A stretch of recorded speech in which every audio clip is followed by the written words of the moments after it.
Hey guys, how you going? Hope you're all doing very well. This afternoon I'm going to be doing another movie review. This movie is a horror film from the United States, English language, released in the year 2017, directed by McG, and this film is called The Babysitter.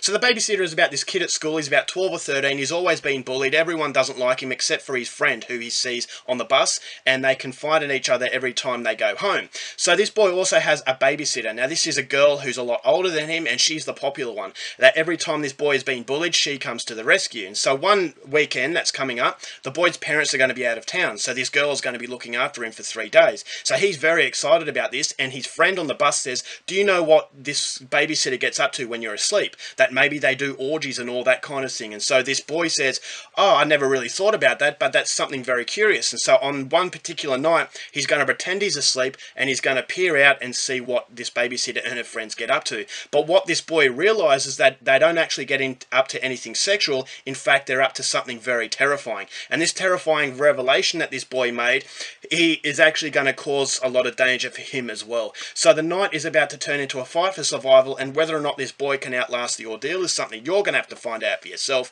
because that's as far as I'm going with my synopsis. Now my thoughts on The Babysitter. I would say that this is definitely the biggest surprise of the year so far. I was expecting to hate The Babysitter. I thought this was just going to be generic teenage crap that I've seen time and time again. So I was thinking to myself, okay, I may as well watch the film. The trailer looked alright. You know, maybe it will surprise me. And as I said, it's the biggest surprise of the year, is because not only is it an incredibly entertaining film, it's an incredibly dark film as well. I was quite surprised by how brutal this movie gets. So it really does elevate itself above the normal sort of PG-13 watered down rubbish. The jokes are very sexual, very inappropriate, and so the whole vibe of the film, it is very, very entertaining, but it's just got that dark, sinister heart that will apply to a lot of horror fans. And so that's something I really appreciated from McG, this director. I never heard of him before, but I was, from the name McG, I wasn't expecting anything that was going to really blow me out of the water. But what I got, as I said, was just an incredibly entertaining film, and I felt as though the director and the viewer are on the same wavelength. This is a movie where you see the trailer, you think, okay, this is a very colourful film, and the movie has a caricature nature about it where you actually feel like you're watching an adult version of a Goosebumps story. Now, when the Goosebumps stories, with by R.L. Stine, the TV show as well, it was very quirky atmosphere. You knew that you were watching something that was almost of a cartoon nature, and this movie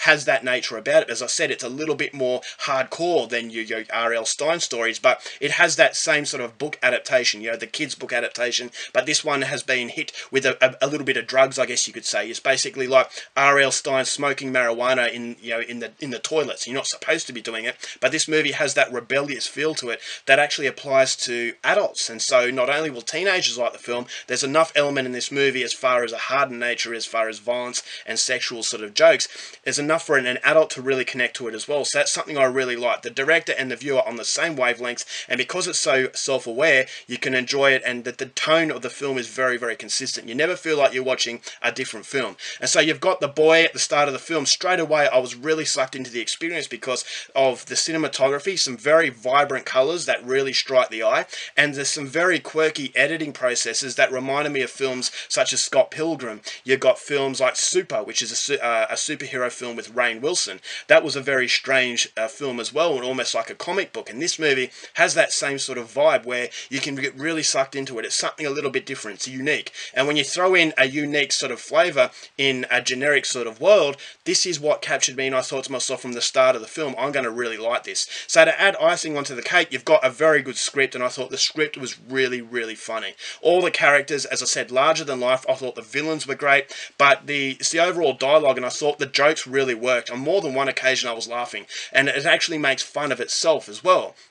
So I really like that. So everything really complements each other very well. My only criticism of it is that it is a very laid-back film. It's not taking itself seriously. So if you're after something that's going to be incredibly disturbing, then maybe this is not for you. But for a very fun time with a group of friends, I definitely think The Babysitter is one to look out for. I had a lot of enjoyment out of it, and as I said, that's the biggest surprise because I was expecting to hate it, and it will stand as one of the more pleasant experiences that I've had this year. So overall, for The Babysitter, going to give this one 3.5 stars. Go out there and see it.